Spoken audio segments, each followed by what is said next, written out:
The stagecoach driver left her standing in the middle of Gila City, Arizona's dusty Main Street, with nothing but the thin cotton dress on her back, and 18 cents clutched in her palm, announcing to anyone within earshot that he would not tolerate freeloaders who could not pay their full fare. Georgia Crenshaw watched the coach disappear in a cloud of red dust, her body trembling not from shame but from the bitter December wind that swept down from the mountains and cut through the worn fabric like it was made of cobwebs. She had sold her coat in Tucson 3 days ago for food, thinking Arizona meant endless sunshine and warmth, not realizing that winter in the high desert could freeze a person solid when the sun went down. The year was 1881, and she had exactly 0 prospects, 0 family, and 0 reasons to believe tomorrow would be any different from today. She wrapped her arms around herself and looked down the street at the handful of buildings that made up this mining town. Gila City had seen better days. That much was clear from the boarded-up storefronts and the general air of abandonment that clung to everything like a second skin. The gold rush that had built this place had moved on, leaving behind only the stubborn and the desperate. Georgia figured she qualified as both. Her stomach cramped with hunger, a sensation she had grown far too familiar with over the past 2 months since her father died and left her with nothing but debts and the clothes on her back. She had tried to find work in Tucson, but respectable jobs for single women were scarce, and the disrespectable kind terrified her more than starvation. The wind picked up again, and Georgia's teeth began to chatter. The sun was already sinking toward the horizon, painting the desert in shades of gold and crimson that would have been beautiful if she had not been so cold and frightened. She needed to find shelter before dark, needed to find something to eat, needed to figure out what to do next. But her mind felt as frozen as her fingers, and all she could do was stand there in the street like a lost child, willing herself not to cry because crying never solved anything, and she had learned that lesson the hard way. A horse nickered nearby, and Georgia turned to see a man leading a bay gelding toward the livery stable. He was tall and lean, dressed in worn denim and a sheepskin coat, with a hat pulled low over his eyes. He had not looked at her yet, too focused on his horse, but Georgia found herself tracking his movements anyway, watching as he spoke softly to the animal and ran a gloved hand down its neck. There was something gentle in his gestures that stood in stark contrast to the rough-hewn appearance of everything else in this town. She turned away before he could catch her staring and forced her feet to move toward the general store. Maybe they needed help. Maybe the storekeeper would take pity on her. Maybe the earth would open up and swallow her whole so she would not have to face another moment of this grinding desperation. She pushed open the door, and a little bell chimed overhead, announcing her presence to the gray-haired woman behind the counter. "We are closed," the woman said flatly, not even looking up from the ledger she was writing in. "Please, I just need to know if you have any work available," Georgia said, hating how small her voice sounded. "I can clean, I can cook, I can do accounts. I worked in my father's store back in Missouri before he passed." The woman finally looked up, and her expression softened slightly as she took in Georgia's thin dress and bare arms. "Girl, you are going to freeze to death dressed like that. Where is your coat?" "I sold it for food in Tucson." The admission burned her throat. The woman sighed and shook her head. "I do not have any work, and even if I did, I could not afford to pay anyone. My husband and I are barely keeping this place afloat as it is. Most of the miners moved on to richer claims, and the ones who stayed do not have money to spend." She paused, studying Georgia with a mixture of pity and calculation. "You got family anywhere? Someone who could send you money for a ticket back home?" Georgia shook her head. "There is no home to go back to. The bank took our property after my father died. His debts were more than I realized." "I am sorry to hear that." The woman genuinely did sound sorry, but sorry would not keep Georgia warm or fed. "The boarding house might have a room, but Mrs. Patterson will want payment up front, and I am guessing you do not have much in your pockets." 18 cents, Georgia whispered. The woman's face fell. "Oh, honey, that is not nearly enough for anything." She was quiet for a moment, then reached under the counter and pulled out half a loaf of bread wrapped in cloth. "Here, take this at least. It is from yesterday, but it is still good." Georgia wanted to refuse, wanted to cling to the tattered remains of her pride, but her stomach made the decision for her. "Thank you," she said, taking the bread with trembling hands. "Thank you so much." "Go to the church," the woman said. "Father Michaels might be able to help you. It is the white building at the end of the street. And girl, you need to find a coat before nightfall. The temperature drops fast once the sun goes down, and you will not last the night out there without proper clothes." Georgia nodded and left the store, clutching the bread like it was made of gold. She tore off a piece and ate it as she walked toward the church, barely tasting it in her haste to fill the empty space in her belly. The white building came into view, small and simple, with a wooden cross nailed above the door. She climbed the steps and knocked, waiting in the cold wind for someone to answer. Minutes passed. She knocked again, harder this time, but no one came. A man walking by paused and called out to her. "Father left for Yuma 2 days ago. His sister took ill, will not be back for at least a week." Georgia felt something inside her crack, a dam breaking that she had been desperately trying to hold together. She sat down on the church steps and finished the bread, each bite turning to sawdust in her mouth. The sun was nearly gone now, the sky bruising purple and orange, and she had nowhere to go. She thought about the boarding house but could not bring herself to beg for a room she could not pay for. She thought about the livery stable and wondered if they would notice one more body sleeping in the hay. She thought about her father and how he had promised her everything would be fine, right up until the day he died, and she discovered just how many lies that promise had been built on. The cold settled into her bones as the last light faded from the sky. Georgia stood up because sitting still felt too much like giving up, and she was not ready for that yet, no matter how close she was to the edge. She walked back toward the main street, her arms wrapped tight around her body, her breath coming out in visible puffs. A few buildings showed lamplight in their windows, but she could not bring herself to knock on any doors. What would she even say?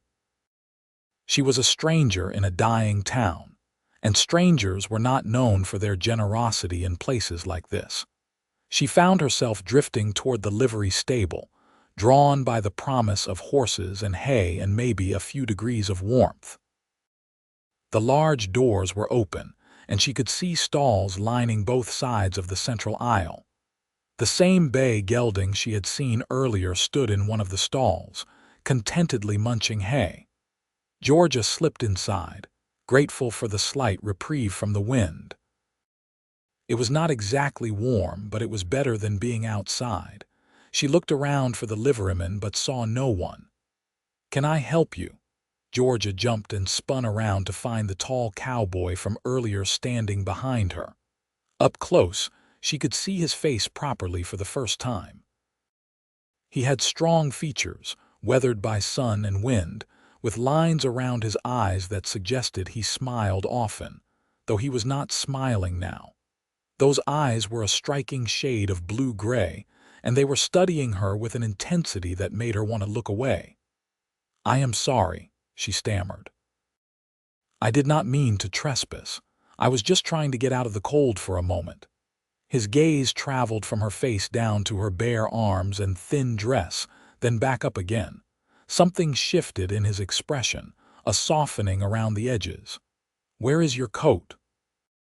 It was the second time someone had asked her that question today, and it did not get any easier to answer. I do not have one. In December. In Arizona. His tone was incredulous but not unkind. I did not expect it to be this cold. I thought the desert was supposed to be warm. She hated how foolish that sounded, how naive. He was quiet for a moment, still watching her. You just arrived in town a few hours ago. The stagecoach driver left me here. Left you, he repeated slowly. As in this was your destination, or as in he kicked you off. Georgia felt heat rise to her cheeks despite the cold. I could not pay the full fare. He said I could work it off, but then he changed his mind. The cowboy's jaw tightened, and she saw anger flash across his face, though she did not think it was directed at her. He reached up and unbuttoned his sheepskin coat, shrugging out of it in one smooth motion. Before she could process what he was doing, he stepped forward and draped the coat around her shoulders. The weight of it, the warmth still clinging to the lining from his body heat, nearly made her weep.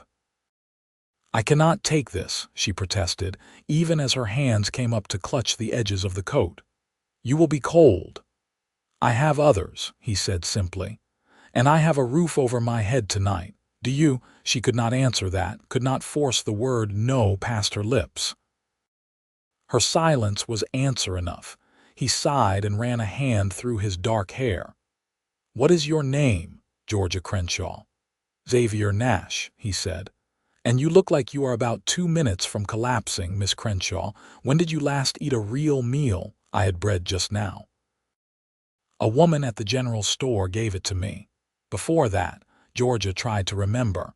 3 days ago, maybe 4, a piece of salt pork and some beans. Xavier's expression darkened further. Come with me. There is a restaurant down the street that serves decent food. You need to eat something hot. I do not have money to pay for a meal. I did not ask if you did. I am offering to buy you dinner. When she hesitated, he added, consider it payment for listening to me complain about my day.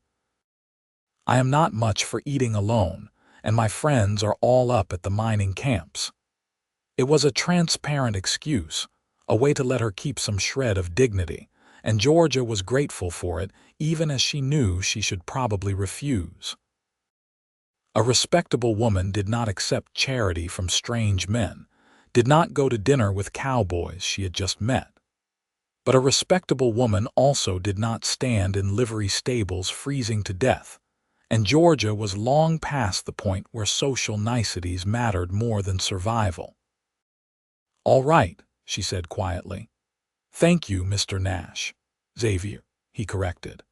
If we are having dinner together, we might as well skip the formalities. He led her out of the stable and down the street to a small restaurant that looked like it had been cobbled together from spare lumber and hope. The inside was warm and bright, with a half-dozen tables covered in red checked cloths. Only 2 other tables were occupied, both by rough-looking men who barely glanced up when they entered. Xavier guided Georgia to a table near the pot-bellied stove in the corner, and she sank into the chair with a gratitude that bordered on religious. A woman emerged from the back, wiping her hands on her apron. She was middle-aged and pleasant-faced, with the kind of smile that made you think of home-baked pies and clean laundry. Xavier Nash, as I live and breathe, I have not seen you in weeks. Where have you been hiding? Up at the Silver Bell mine, helping Tom Carson with his new shaft. Just got back this afternoon, he gestured to Georgia. This is Miss Georgia Crenshaw. She is new in town and could use a hot meal. The woman's eyes took in Georgia's appearance, the too thin dress and bare arms, and her smile turned sympathetic. Well, you have come to the right place. I am Delia Ross, and I make the best beef stew in the territory. Can I get you both some? That sounds wonderful, Georgia said, her voice cracking slightly on the last word. Coffee too, Xavier added, and some bread with butter if you have it. Coming right up. Delia disappeared back into the kitchen, leaving Georgia alone with Xavier and the awkward silence that followed. He leaned back in his chair, studying her again with those thoughtful gray-blue eyes. "So what brought you to Gila City, if you do not mind me asking?" It is not exactly a thriving metropolis these days. Georgia wrapped Xavier's coat tighter around herself, drawing comfort from its warmth. "I was trying to get to California. I heard there were opportunities for women there, jobs in the cities. But I ran out of money before I could get past Arizona." "You came from Missouri, you said," she nodded. "A little town called Harrisonville. My father owned a dry goods store there. When he died 6 months ago, I discovered that he had borrowed heavily to keep the business going. The bank foreclosed on everything. I had no family left, no way to pay off the debts, so I sold what little I had and bought a ticket west." "I am sorry about your father." Xavier's voice was genuine, lacking the empty platitudes people usually offered about death. "Thank you. He was a good man who made some bad decisions. I do not blame him for any of it. He was trying his best in difficult times." She paused, then added, "What about you? Are you from around here, born in Texas, spent most of my life moving from place to place? Worked cattle ranches, did some prospecting, hired my gun out a few times when I was younger and stupider. These days I mostly work as a mining engineer. I learned the trade from an old German fellow up in Colorado who took a liking to me. Turned out I had a knack for it." "Is there much mining work left here?" The woman at the general store said most people had moved on. Xavier shrugged. "The easy gold is gone, but there are still some profitable claims if you know where to look and how to work them properly. I have been helping Tom Carson develop his mine. He struck a decent vein of silver about 6 months ago.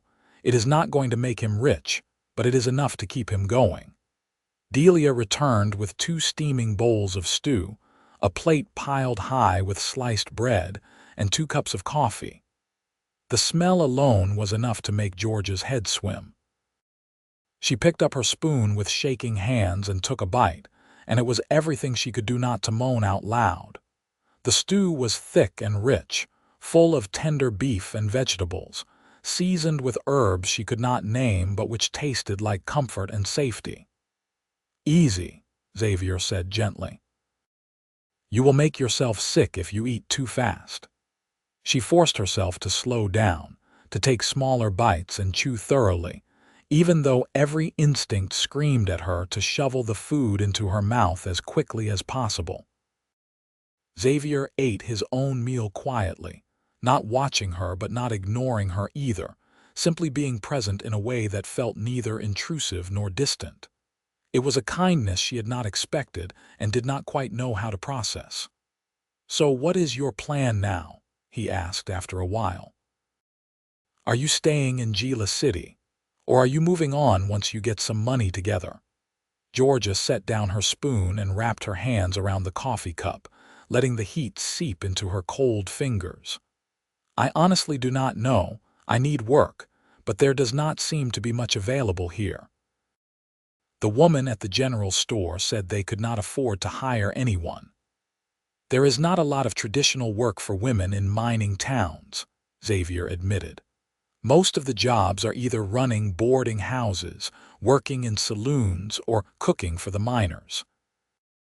None of which are ideal if you are on your own without connections or capital." "I know." The hopelessness of her situation settled over her again like a heavy blanket. "I was thinking maybe I could find work as a housekeeper or a cook for one of the mining families, but I do not even know where to begin looking." Xavier was quiet for a long moment, his brow furrowed in thought. When he finally spoke, his words came slowly, carefully measured. "I might have an idea, but you would have to hear me out before you make a decision. I am listening. Tom Carson, the mine owner I have been working for, he is a good man but completely hopeless when it comes to taking care of himself. His wife died about a year ago, and he has been living like a bachelor ever since. His cabin is a disaster. He eats nothing but beans and jerky, and his clothes have not been properly washed in months.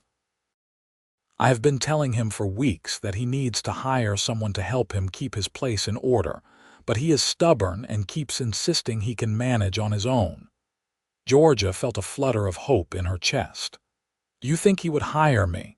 I think I could convince him to at least meet you. He is up at his claim right now, about 5 miles north of town. The pay would not be much, probably room and board plus a small wage, but it would be honest work and a roof over your head. That sounds like heaven, Georgia said honestly. But why would you help me like this? You do not know anything about me. I could be a terrible cook or a lazy worker or a thief for all you know. Xavier met her eyes across the table. You could be all those things, I suppose, but I do not think you are. I think you are someone who has had a run of bad luck and needs a hand up. And I am someone who is in a position to offer that hand. He paused, then added, Besides, I have a sister back in Texas. If she were in your situation, I would hope some stranger would show her the same kindness. The simple humanity of that statement made Georgia's throat tight. Thank you, she managed. I do not know what else to say except thank you. Finish your stew, Xavier said with a slight smile. You can thank me if Tom agrees to hire you. She ate the rest of her meal slowly, savoring every bite, and when Delia came back to clear their plates, Georgia thanked her profusely for the wonderful food. Xavier paid for the meal and left a generous tip, then stood and gestured toward the door. It is too late to ride up to Tom's place tonight, and you need a place to stay. The boarding house is probably your best option, but like the storekeeper said, Mrs. Patterson is going to want payment.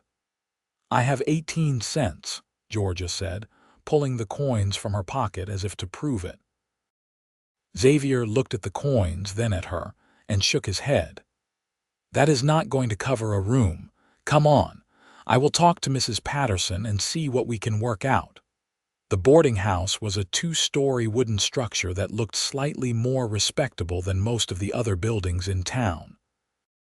Xavier knocked on the door, and after a moment, a severe-looking woman with her gray hair pulled back in a tight bun answered. Her expression turned marginally warmer when she saw Xavier. Mr. Nash, what can I do for you this evening? Good evening, Mrs. Patterson. This is Miss Georgia Crenshaw. She just arrived in town today and needs a place to stay. I was hoping you might have a room available. Mrs. Patterson's eyes flicked to Georgia and then back to Xavier.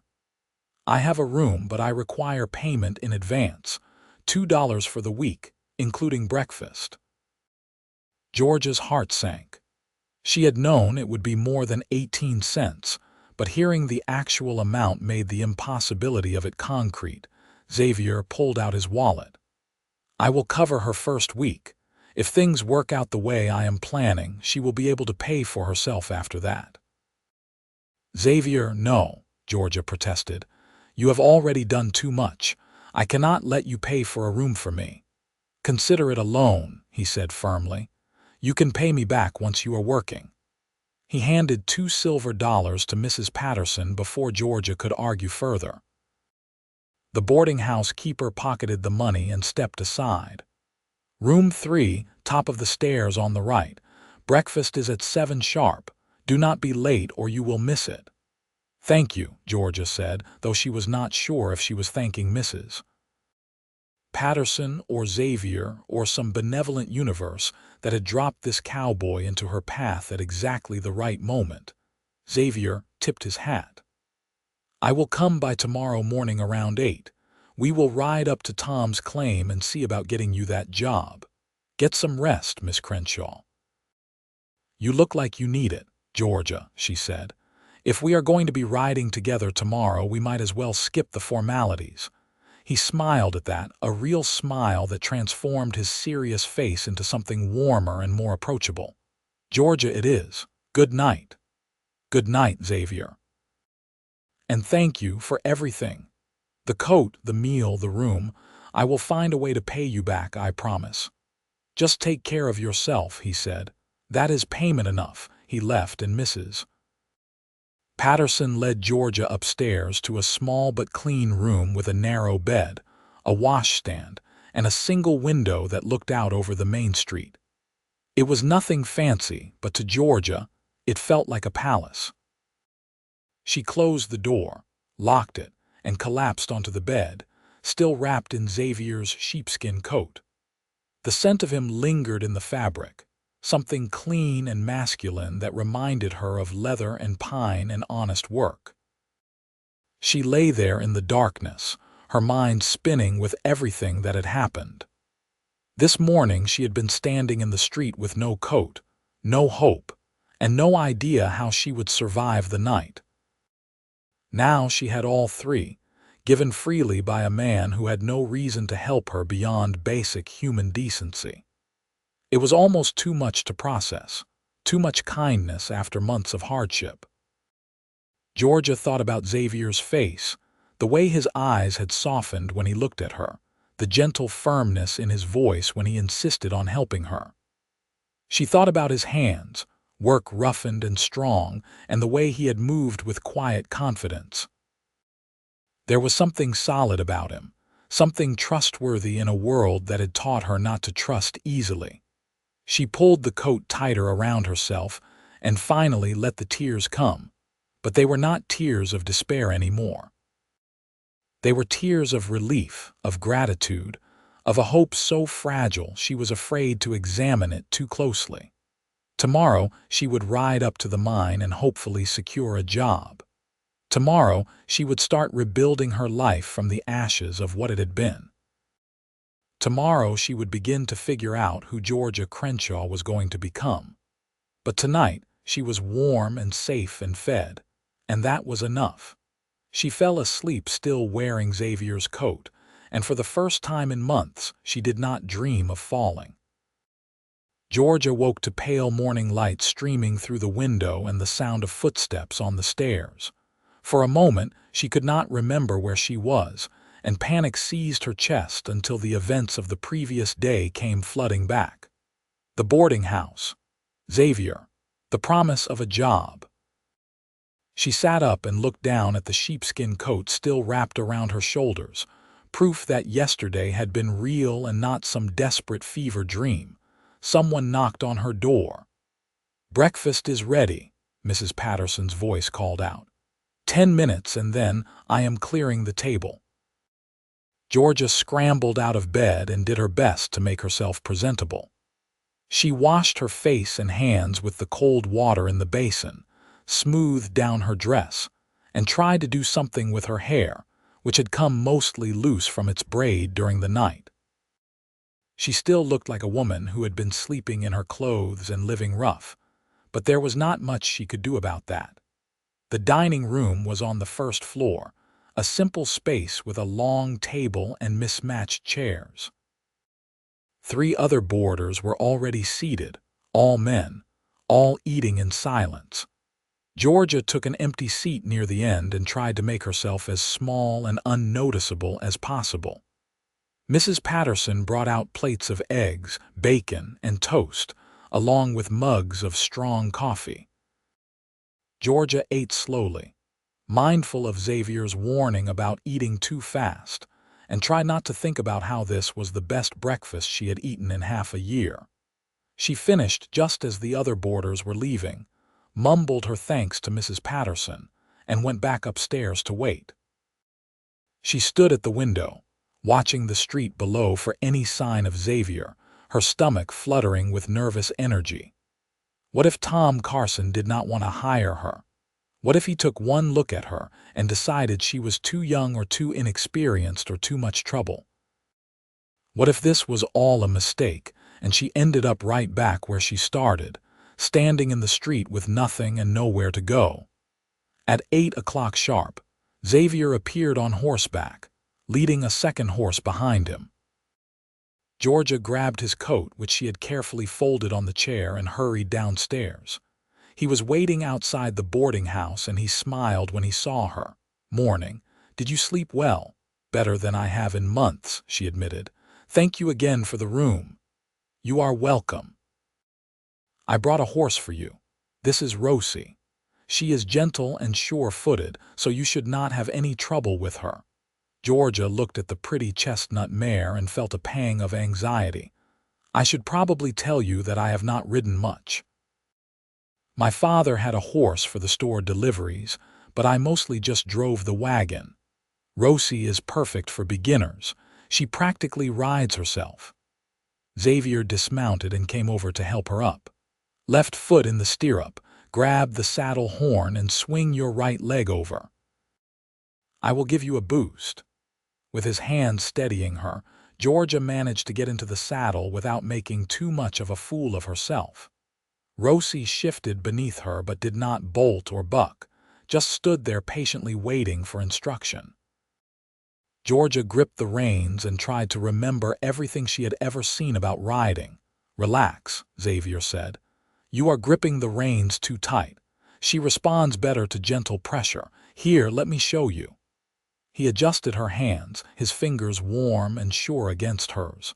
"That is better. Just follow my lead, and you will be fine."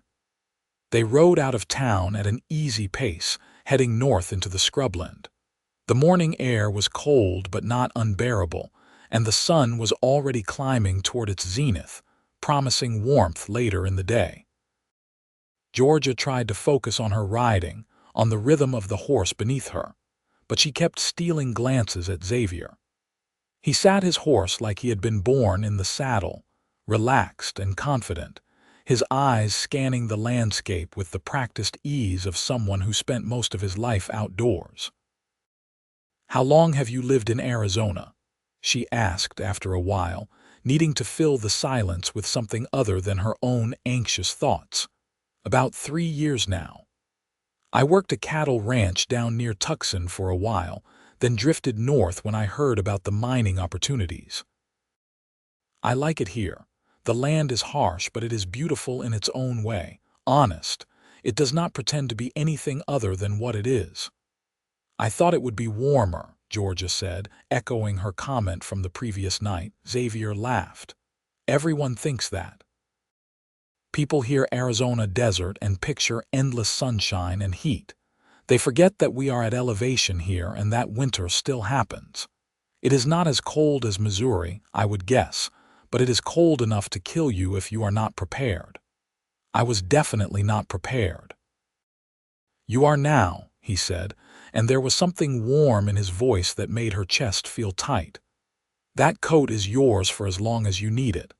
I will give it back once I have money to buy my own. Keep it," he said. "I meant what I said. I have others and that one suits you." Georgia did not know how to respond to that, so she changed the subject. "Tell me about Tom Carson. What is he like?" Xavier considered the question. "He is in his early 40s, originally from Pennsylvania, came west during the gold rush in the 50s and never went back. He met his wife out here, a Mexican woman named Rosa. They had a good marriage from what I could tell, a real partnership. When she died in childbirth last year, along with the baby, it broke something in him. He threw himself into his mining work and stopped taking care of everything else. He is not mean or unkind, just lost. I think having someone around to help with the day-to-day things might bring him back to himself a bit." "That is so sad," Georgia said softly. "Losing his wife and child like that. It is.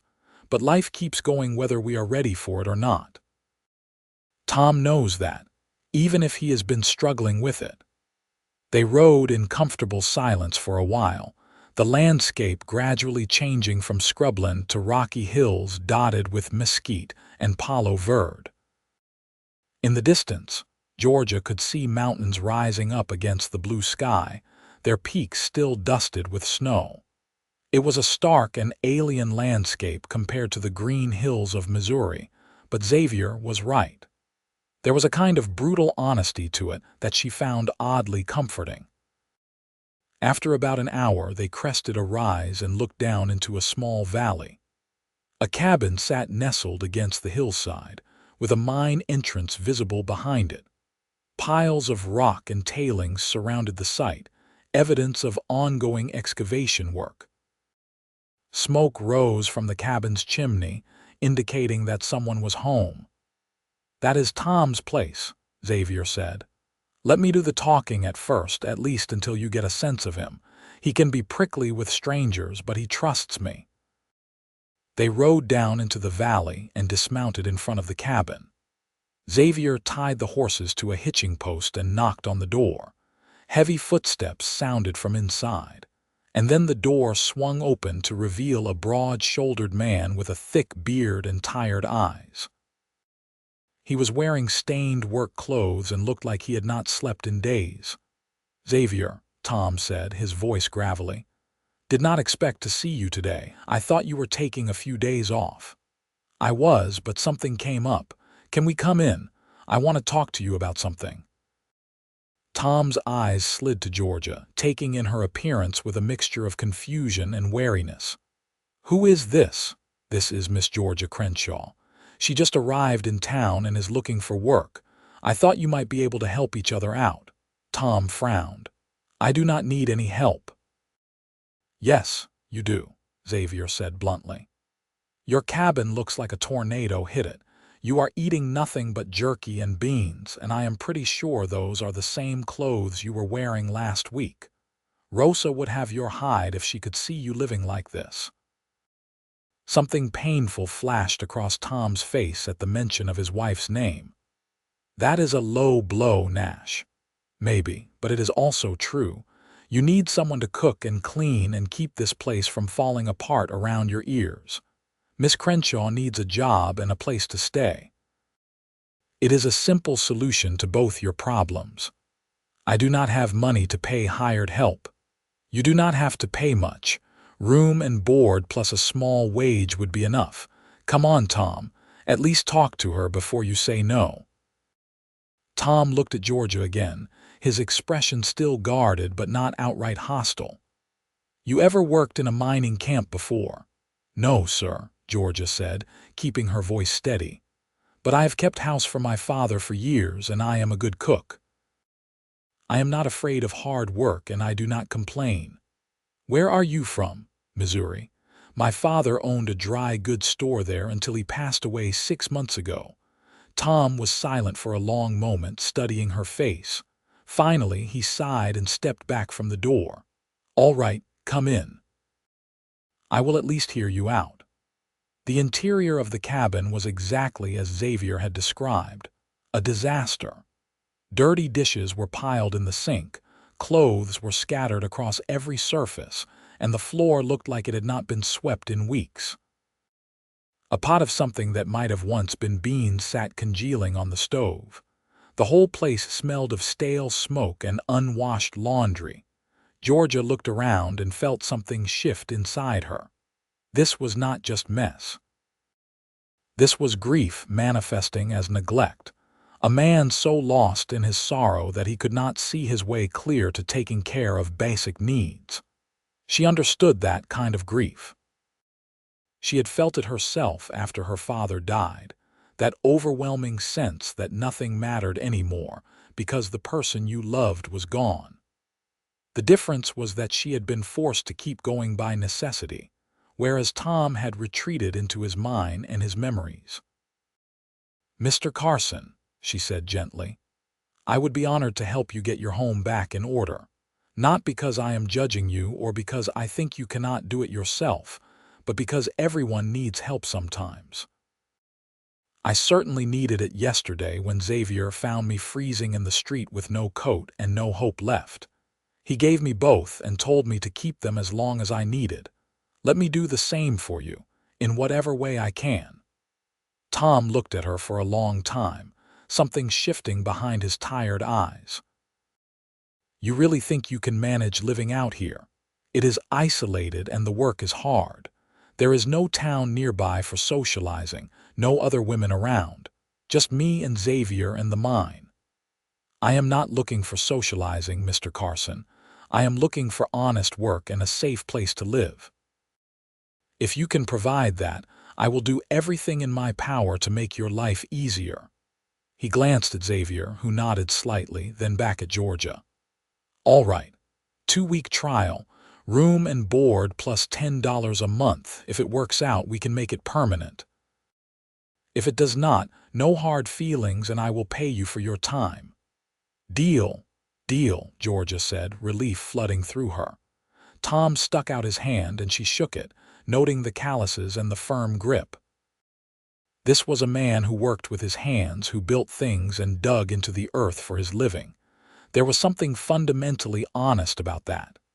"I have a spare room in the back," Tom said. "It is not much, but it has a bed and a window. Used to be Rose's sewing room." His voice caught slightly on his wife's name, but he pushed through it. "You can have that. I will expect breakfast at 6, something for lunch I can take into the mine, and dinner when I come out around sunset. Keep the cabin clean, do the laundry once a week, and we should get along fine." "Thank you, Mr. Carson. I promise you will not regret this." He grunted, neither agreeing nor disagreeing, and turned to Xavier. "You staying for coffee? I just made a pot." "I will take a cup," Xavier said. "And then I need to head back to town. I have some business to take care of." Tom poured 3 cups of bitter coffee, and they sat around the rough wooden table. Georgia sipped hers slowly, listening as Tom and Xavier talked about the mine, about a new vein they were exploring, about timber shipments and equipment repairs. It was clear they had a good working relationship, built on mutual respect and shared goals. Xavier deferred to Tom on matters of the claim itself, but offered solid technical advice when asked. Tom listened carefully to what Xavier had to say, taking his suggestions seriously. After about 20 minutes, Xavier stood and set down his empty cup. "I should get going. Georgia, do you need anything from town?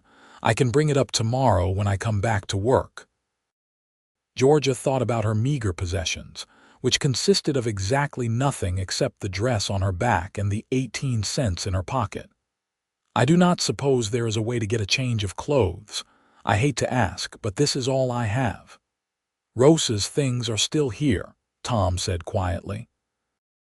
"In a trunk in the bedroom. You are about her size, I think. You are welcome to them if you want. She would have been happy to know they were being put to use." "Are you sure?" Georgia asked carefully. "I do not want to overstep." Tom nodded. "I am sure. I have been meaning to go through her stuff for months, but I have not been able to bring myself to do it. Maybe this is how it is supposed to happen." "Thank you," Georgia said softly. "I will treat them with respect." Xavier walked to the door and Georgia followed him out. The morning sun was bright and warm now, burning off the last of the cold. He untied Rosie and handed Georgia the reins. "The horse is yours for as long as you are working here," he said. "You will need her if you ever want to go into town. It is too far to walk." "Xavier, I do not know how to repay you for all this." He looked at her, and something in his expression made her breath catch. "You do not need to repay me, just take care of yourself, and Tom. He is a good man who has been through hell. If you can help him find his way back, that will be payment enough. I will do my best. I know you will." He mounted his horse and tipped his hat to her. "I will see you tomorrow, Georgia."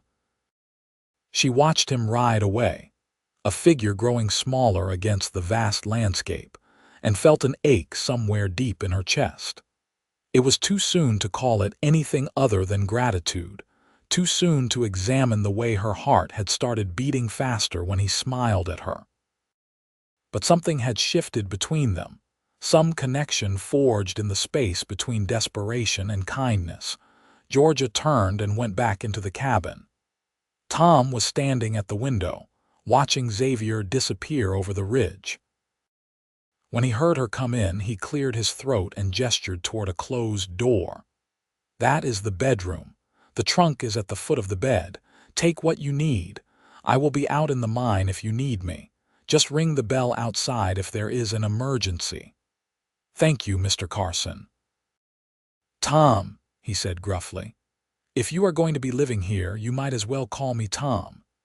He grabbed a hat from a hook by the door and left, his shoulders hunched against more than just the cold.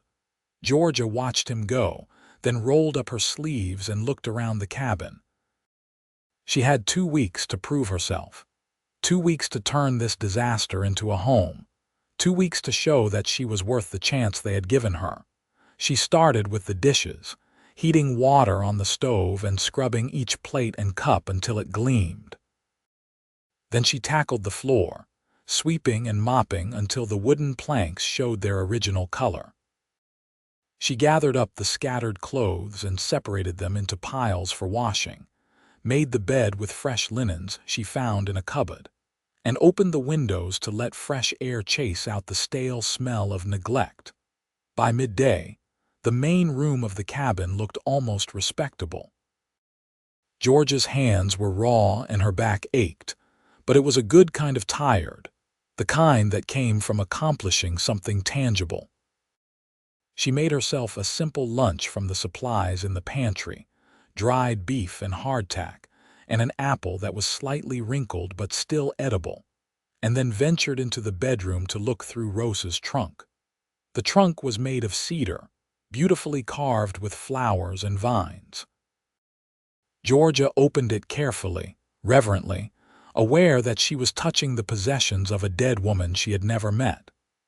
Inside were folded dresses, shirtwaists, skirts, and undergarments, all clean and neatly arranged. At the bottom were more personal items: a rosary, a leather-bound journal, a small portrait of Tom and Rosa on their wedding day. Georgia picked up the portrait and studied it. Rosa had been beautiful, with dark hair and gentle eyes, and she was smiling up at Tom like he hung the moon. Tom looked younger in the photo, less weathered, and he was gazing at his wife with such obvious adoration that it made Georgia's chest ache. They had loved each other deeply, that much was clear, and losing her must have felt like losing half of himself. She set the portrait back carefully and selected a few pieces of clothing: 2 simple work dresses, a warmer wool skirt, some undergarments, and a shawl. Everything fit well enough with minor adjustments. Rosa had been slightly taller but about the same build. Georgia changed into one of the dresses, a dark blue calico that was much sturdier than her thin cotton one, and immediately felt more human. The rest of the afternoon she spent planning meals, taking inventory of the pantry, and starting a batch of bread. By the time Tom emerged from the mine around sunset, the cabin smelled of baking bread and the venison stew she had put together from the supplies she found. He stopped in the doorway, blinking as if he had walked into the wrong house. "I cleaned up a bit," Georgia said. "I hope that is all right." Tom looked around the room, taking in the swept floors, the clean dishes stacked neatly on the shelves, the fresh curtains she had washed and rehung. His eyes were suspiciously bright when he finally looked at her. "Rosa would have liked you," he said quietly. "She always said a clean house was a sign of respect for yourself and for others. She sounds like she was a wise woman. She was the best person I ever knew." Tom took off his hat and hung it on the hook. "Something smells good. Venison stew and fresh bread. It will be ready in about 10 minutes. There is hot water if you want to wash up." Tom nodded and went to the basin. Georgia ladled stew into bowls and set the table with the clean dishes, adding thick slices of the bread she had made. When Tom sat down, he looked at the meal like he was not quite sure what to do with it. "It has been a long time since I had a home-cooked dinner," he said. "Thank you. You are welcome." They ate in companionable silence, and Georgia was gratified to see Tom go back for a second bowl. When they were finished, she cleared the dishes and made coffee while Tom sat by the fire, staring into the flames. He looked marginally more relaxed than he had that morning, some of the tension easing from his shoulders. "I meant to ask," Georgia said as she handed him a cup of coffee, "what should I do about supplies? The pantry is getting low on some things. Make a list. Xavier goes into town once a week for supplies. He can pick up whatever you need." "All right. Is there anything in particular you like to eat? Tom thought about it. Rosa used to make these biscuits with honey and cinnamon. I have not had them since she died. I can make those, Georgia said. My mother taught me that recipe, or something close to it anyway. I would like that, Tom said quietly. I would like that a lot. That night, Georgia lay in the narrow bed in Rosa's old sewing room, listening to the sounds of the desert outside her window. It was strange being here, sleeping in a dead woman's bed, wearing her clothes, trying to fill the space she had left behind. But it was also peaceful in a way Georgia had not felt in months. She had a job, a place to stay, and the promise of something stable for the first time since her father died. And she had Xavier, who had given her hope when she had none left. She thought about his face, the way he had looked at her when he draped his coat over her shoulders, the warmth in his voice when he told her to keep it as long as she needed. She wondered what he was doing right now, whether he was thinking about her at all, whether he felt even a fraction of the strange pull she was beginning to feel toward him. It was too soon for such thoughts, she told herself. She barely knew him. But the heart did not always listen to logic, and Georgia was starting to suspect that hers had already made up its mind. The days settled into a rhythm that felt both strange and comforting. Georgia woke before dawn to start breakfast, feeding Tom and packing him a lunch before he disappeared into the mine for the day. Then she would tackle the endless tasks of keeping the cabin livable. Washing clothes, mending tiers, baking bread, planning meals, maintaining the small vegetable garden behind the house that had gone feral in Rosa's absence. The work was hard and constant, but it was also satisfying in a way her life in Missouri had never been. Tom was quiet and often withdrawn, but he was never unkind. He ate the meals she prepared with genuine appreciation, complimented her when the cabin looked particularly nice, and slowly began to open up in small ways. He told her stories about Rosa, about how they met at a church social in Tucson, about the dreams they had shared for their mine and their future. The stories always ended sadly, but Georgia listened without judgment, understanding that sometimes people needed to talk about their grief in order to survive it. Xavier came up to the mine every day to work, arriving mid-morning and staying until late afternoon. Georgia found herself listening for the sound of his horse, her heart beating faster when she heard him ride up. They did not have much time to talk during the day since he was busy with Tom in the mine, but he always made a point to stop by the cabin before he left, to check on her and see if she needed anything. "How are you settling in?" he asked one afternoon about a week after she started working for Tom. They were standing outside the cabin, and the sun was beginning its descent toward the western horizon, painting the sky in shades of orange and gold. "Well, I think. Tom seems pleased with my work and I am getting used to the routine." She paused, then added, "Thank you again for this." "For all of it. I do not know what would have happened to me if you had not helped." "You would have figured something out," Xavier said. "You are tougher than you look." Georgia laughed softly. "I do not feel very tough most of the time. Toughness is not about feeling strong. It is about keeping going even when you feel weak. You have been doing that for months now, probably longer. That takes real strength." The way he looked at her when he said it made her pulse quicken. There was something in his eyes, a warmth that went beyond simple friendship or concern.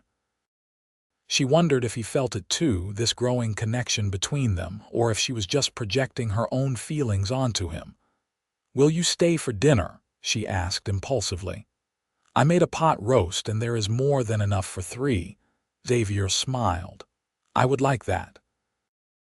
Let me just take care of my horse first." Dinner that night was different from the usual quiet meals with Tom. Xavier kept the conversation flowing, telling stories about his travels, asking Georgia about her life in Missouri, drawing out Tom with questions about the mine's progress. There was an ease to the evening that made the cabin feel less like a work site and more like a home. Even Tom seemed more animated than usual, laughing at one of Xavier's stories about a stubborn mule he had once owned. After dinner, the three of them sat around the fire drinking coffee. Tom eventually excused himself to bed, leaving Georgia and Xavier alone. They moved to the porch, where the night air was cold but not unbearable, and the stars overhead were so bright they looked close enough to touch. "You ever miss Texas?"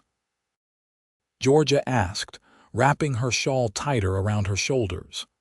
"Sometimes," Xavier admitted. "I miss my family, especially my sister, but I do not miss the life I had there. I was working for a ranch that treated its hands like they were disposable. The pay was terrible, the work was dangerous, and the owner did not care if you lived or died as long as the cattle got moved. I knew if I stayed, I would either end up dead or so broken I would wish I was, so I left." "Do you ever regret it, leaving?" "No, I've had a good life out here. Not an easy one, but a good one. I have learned skills that will serve me anywhere, met people I respect, and seen country that takes your breath away." He looked at her. "What about you? Do you regret coming west?" Georgia thought about it. "I regret the circumstances that forced me to leave. I regret that my father died and left me with nothing. But do I regret the journey itself? No. I think maybe this is where I was supposed to end up all along.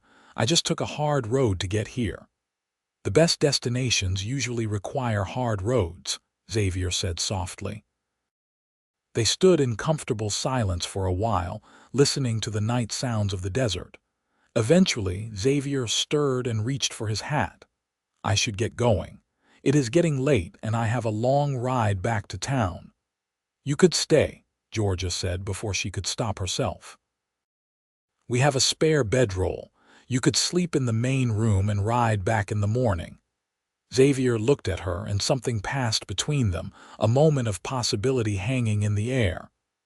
"I do not think that would be proper," he said gently. "People talk, especially in small towns." "I do not want to damage your reputation." "I do not have much of a reputation to damage," Georgia pointed out. "I am a woman alone, working for a widower in an isolated mining claim. If people are going to talk, they are already doing it." "Maybe so, but I would rather not give them more ammunition." He stepped closer, and for a wild moment Georgia thought he might kiss her. Instead, he reached out and tucked a strand of hair behind her ear, his fingers lingering against her cheek.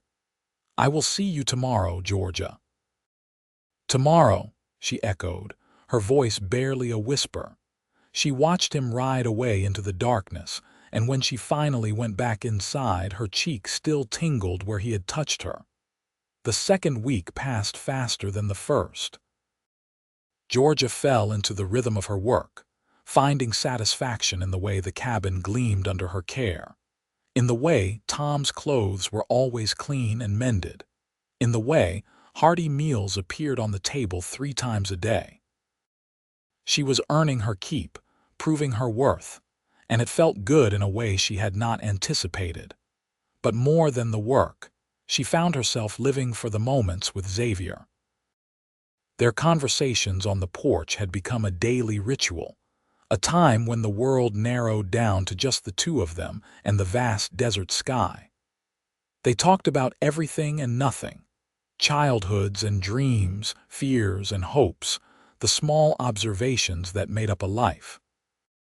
He told her about learning to read from a traveling preacher when he was 10, about nearly dying of fever in Colorado, about the time he saw the ocean for the first and only time. She told him about her mother, who died when Georgia was 12, about the loneliness of being an only child in a failing business, about the books she used to read to escape into other worlds. With each conversation, the connection between them deepened. Georgia found herself memorizing the way he laughed, the exact shade of his eyes in different lights, the way his hands moved when he was explaining something complicated. She caught him watching her sometimes when he thought she was not looking, and the expression on his face made her heart race.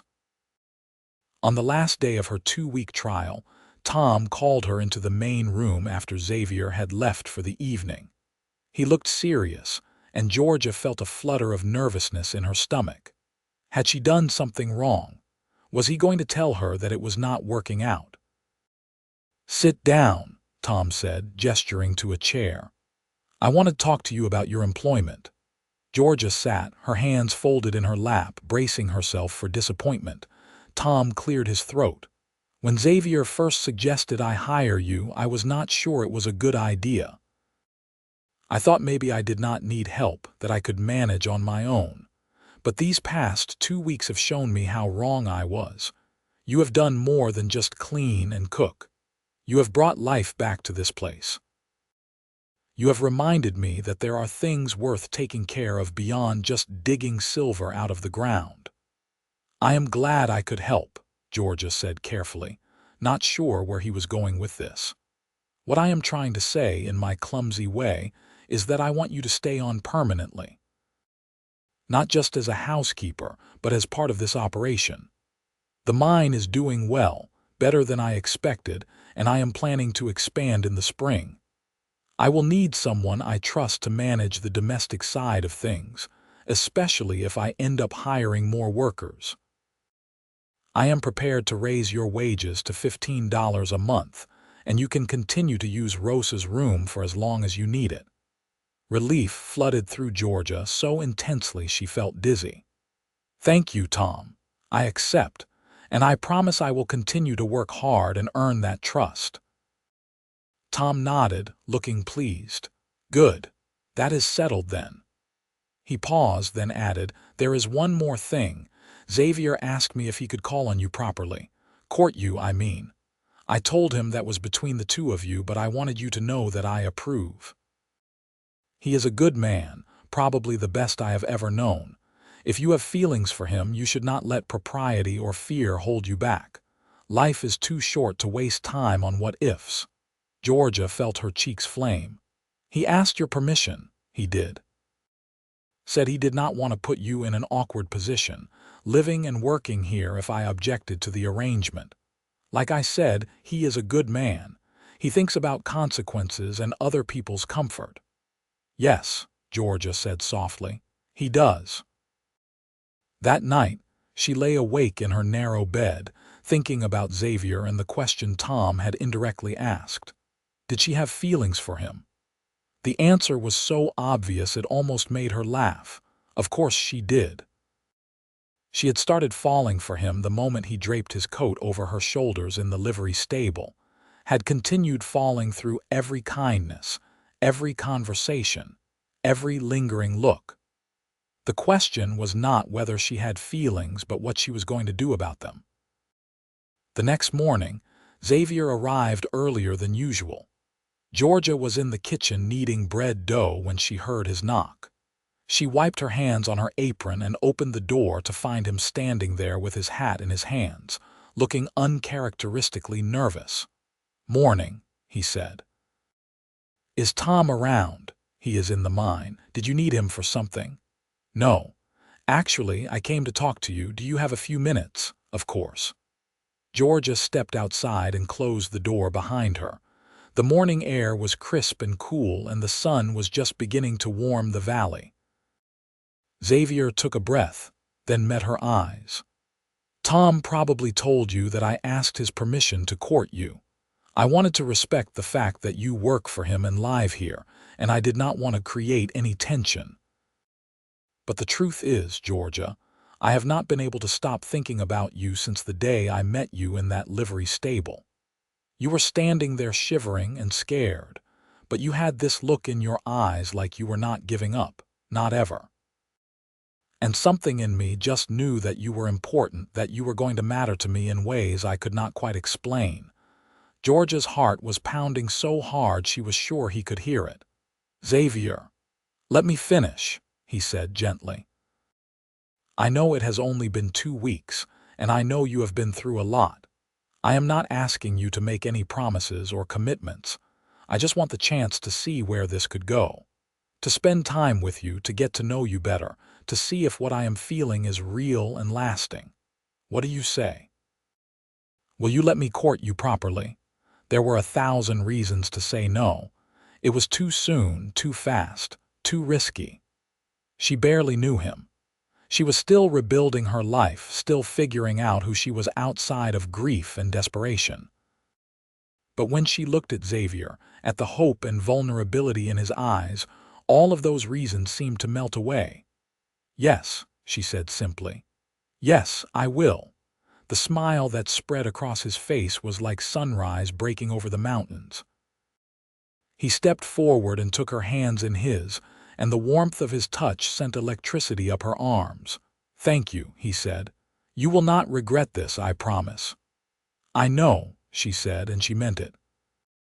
Courting in a mining camp was not like courting in a town with socials and church picnics and proper chaperones. But Xavier was creative and thoughtful in ways that made Georgia feel cherished. He brought her wildflowers he found growing in impossible places. He taught her to ride properly, taking her on long afternoon rides through the desert when Tom could spare her for a few hours. He brought her books from town, knowing how much she loved to read, and they would spend evenings reading aloud to each other while Tom dozed by the fire. He was also unfailingly respectful, never pushing her beyond what she was comfortable with, always making sure Tom knew where they were going and when they would be back. He kissed her for the first time a month after they started courting, a sweet, gentle kiss under the stars that made her feel like her heart might burst from her chest. After that, the kisses became more frequent, but he never pressed for more, content to let things develop at their own pace. Winter deepened, and Christmas came and went in a quiet celebration with the three of them exchanging small gifts and sharing a feast Georgia had spent days preparing. Tom gave her a beautiful carved wooden box for her personal items. Xavier gave her a warm wool coat that fit perfectly, navy blue with silver buttons, and when she tried to protest that it was too much, he just smiled and said, "You still have my old sheepskin coat. Consider this an upgrade. You can return that one now." But Georgia never did return the sheepskin coat. She kept it hanging in her room, a reminder of the night her life had changed, of the moment when kindness had saved her. January brought bitter cold and the occasional dusting of snow on the mountains. The mine continued to produce well, and Tom hired 2 additional workers, a father and son team who lived in a smaller cabin Tom built near the main one. Georgia found herself cooking for 5 now instead of 3, but she did not mind. The work kept her busy and purposeful, and the extra money Tom paid her for the additional labor was helping her build a small savings. February arrived with warmer weather and the first hints of spring. Xavier had been talking about taking a trip to Tucson for supplies, and one evening he surprised Georgia by asking if she wanted to come along. It would be a 2-day journey each way, he explained. We would stay in a hotel overnight, separate rooms of course. But I thought you might enjoy seeing the city, and there are better shops there for women's things. Tom has already said he can spare you for a week. I would love that, Georgia said, excitement bubbling up in her chest. She had not been anywhere beyond the mine and Gila City since she arrived in Arizona. They left on a bright Monday morning, Georgia riding Rosie and Xavier on his bay gelding. The journey was long but beautiful, taking them through valleys and over ridges, past towering saguaro cacti and sprawling mesquite groves.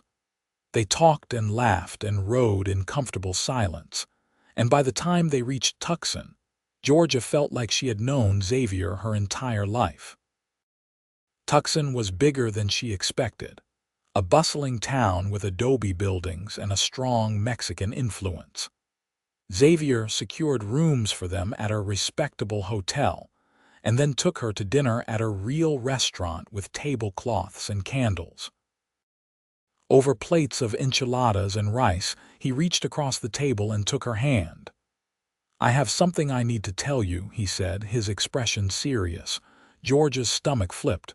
"What is it?" "I got offered a job. A big one. There is a mining operation starting up in southern Colorado, and they want me to be their chief engineer. The pay is excellent, probably triple what I am making now, and it is the kind of opportunity that could set me up for life." "That is wonderful," Georgia said, trying to sound enthusiastic even as her heart sank. "When would you leave?" "That is the thing. I have not accepted yet because I could not make that decision without talking to you first." He squeezed her hand. "Georgia, these past few months with you have been the happiest of my life. I do not want to go to Colorado without you. I want you to come with me, as my wife." For a moment Georgia could not breathe. "Are you proposing?" "Yes.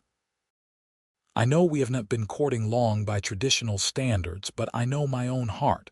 I love you. I want to build a life with you wherever that takes us.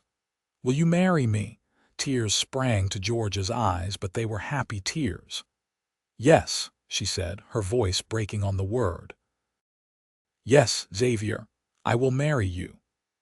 He stood up and pulled her into his arms, right there in the restaurant, and kissed her thoroughly while the other diners smiled and applauded. When they finally broke apart, both of them were laughing and crying at the same time. "We will do this right," Xavier said. "I want to marry you here in Tucson before we head back. There is a priest at the San Augustine Cathedral who can perform the ceremony. Then we will go back to the mine, help Tom find a replacement for both of us, and head to Colorado once everything is settled." "What if Tom cannot find someone to replace me?" "He will.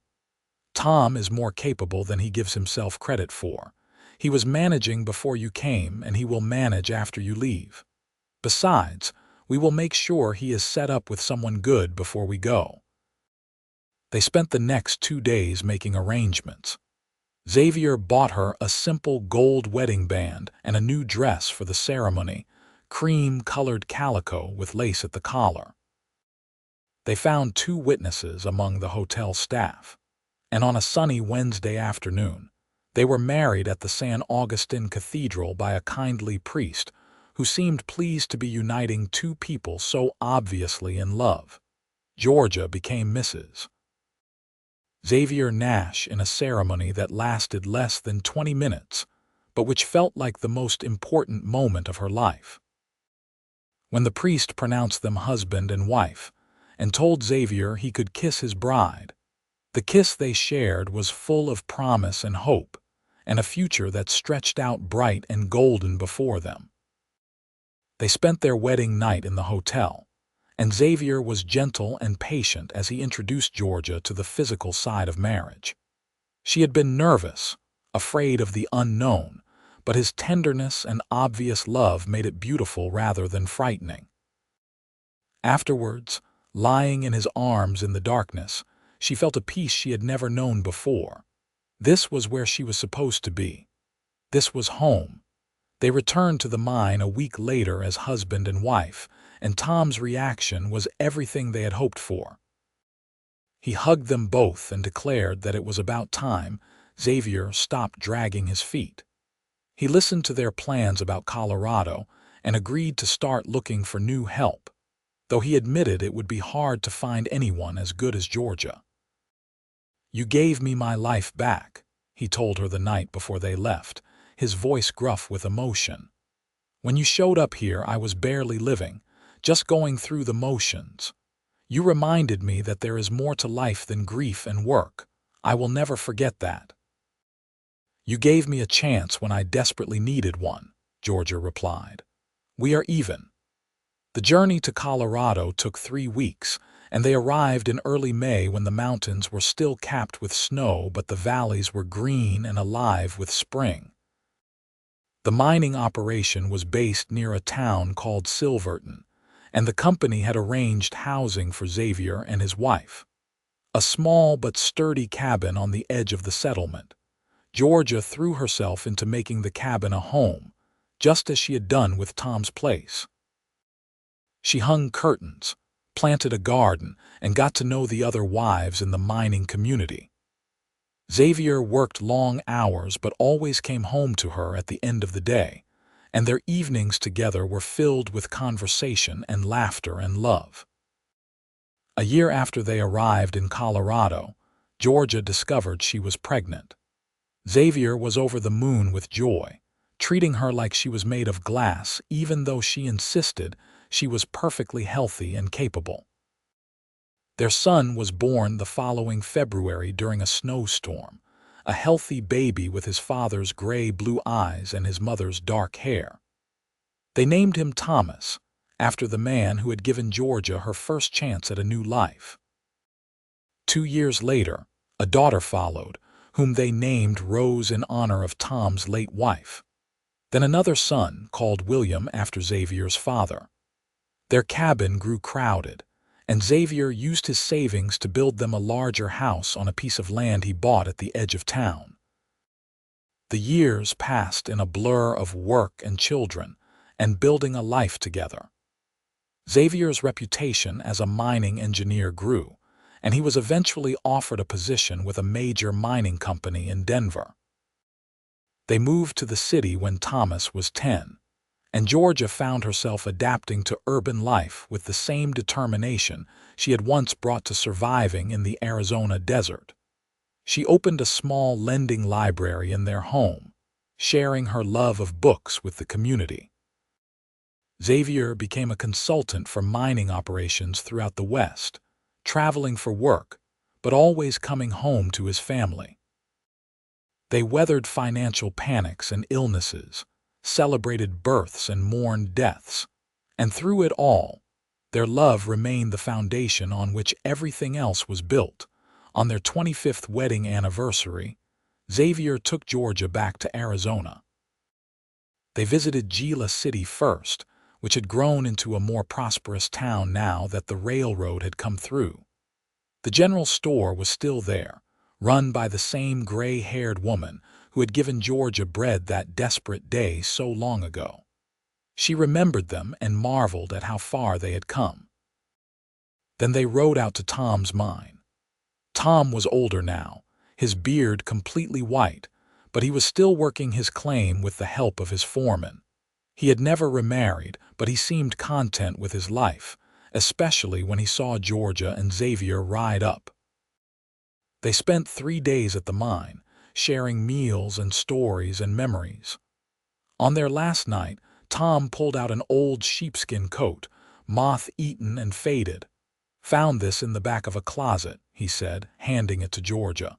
"Figured you might want it back." Georgia held the coat, and memories came flooding back, standing in the livery stable shivering and hopeless, Xavier draping this coat over her shoulders, his words echoing through time. "Keep it as long as you need." "I still need it," she said softly, looking at her husband. "I will always need it, because it is not just a coat. It is a reminder of the moment everything changed, the moment I went from having nothing to having everything." Xavier pulled her close, and she leaned into him, grateful beyond words for the life they had built from that single act of kindness. They left Arizona the next morning and returned to Denver, to their children and their home and their thriving life.